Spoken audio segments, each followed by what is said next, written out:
Because combat is as traumatic as it is and as frightening as it is, a lot of guys come back with PTSD, which is post-traumatic stress disorder. Our vision is that every veteran who comes back has help available to him in some way, shape, or form, housing or counseling or whatever. But that they come back, they are acknowledged, and they are offered the help that they need in order to move on with their lives.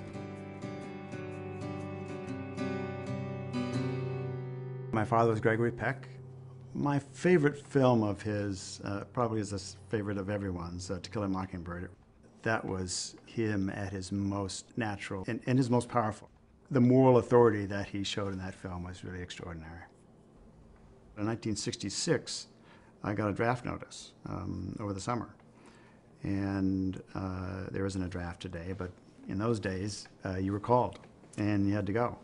I was given a college deferment so I could complete my college education, but the Army said as soon as you graduate, you belong to Uncle Sam. I didn't want to go to Vietnam. I was fearful. I was having nightmares before I went. Being in combat, in any combat anywhere, is it's a very fearful place. You really have to harden yourself emotionally to tolerate what you're going to see, and you do.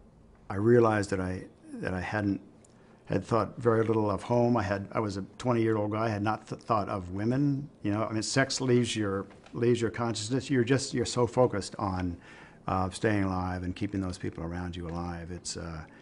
It was a little scary how hard you get.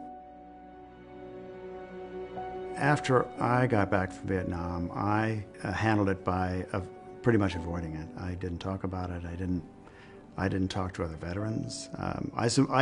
My way to handle it was to simply shut the door.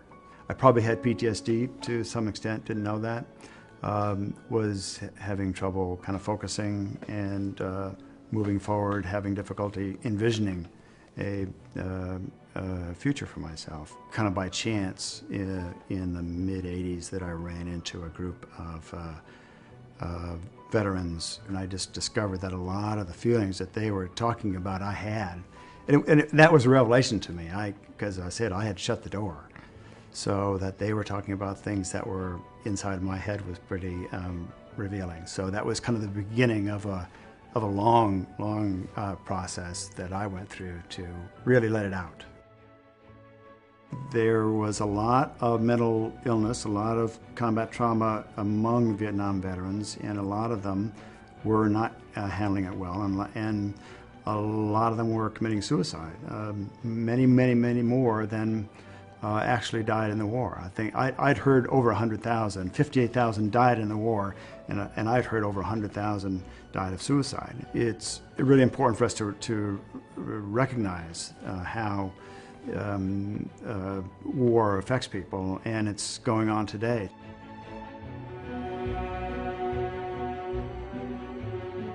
Combat trauma causes a variety of reactions in people once they return to the States.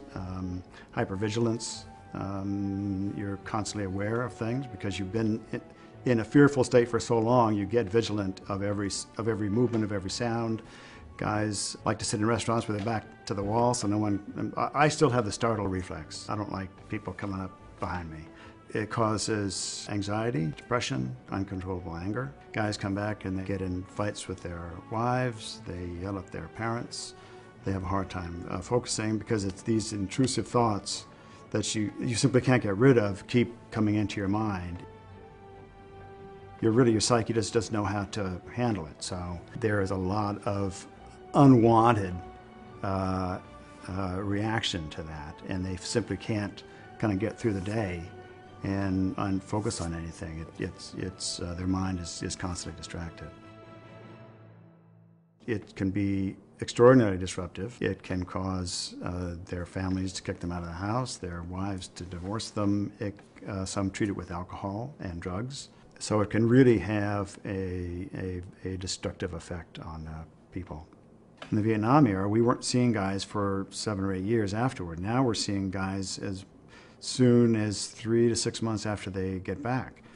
And some in the reserves are still in the reserves, and they're having severe PTSD, and they're having problems with their parents, and a bunch of them are sleeping in their cars.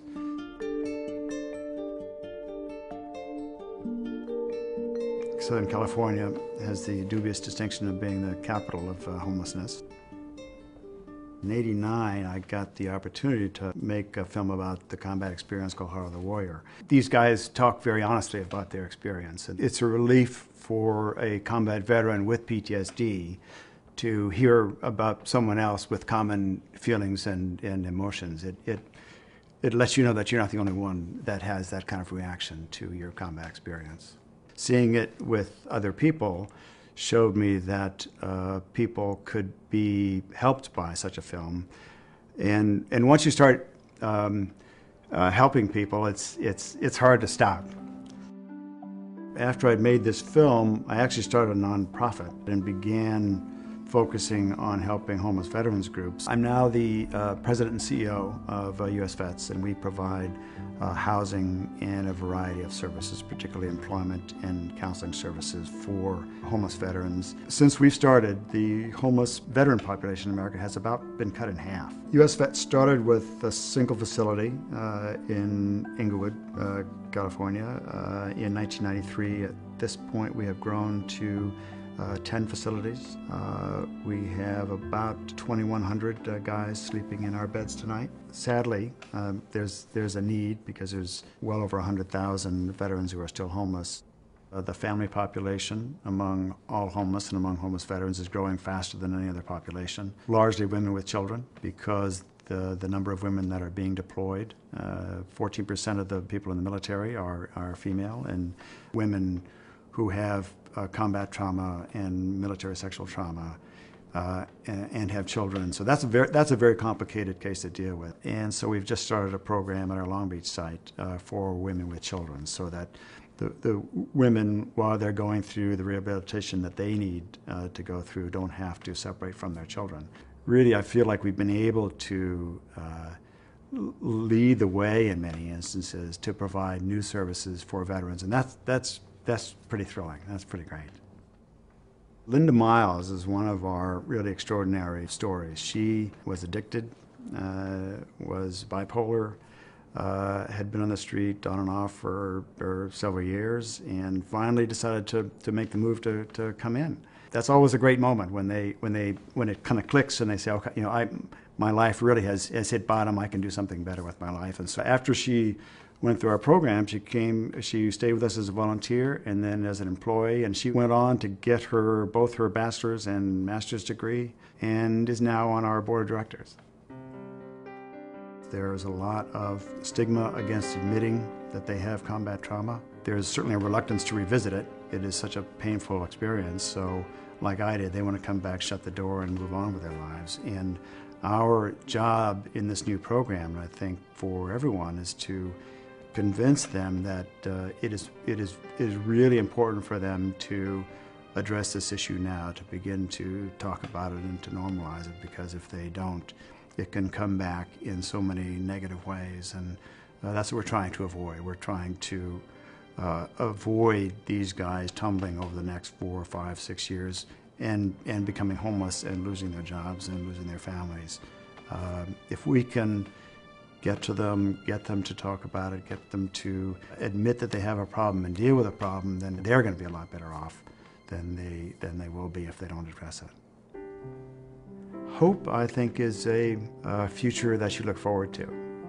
So many of the guys that we encounter really are living just day to day. They don't know what's going to happen to them next, and they can't envision it. So I think one of the critical things and the most important things that we can do for them is to lay out a path for them.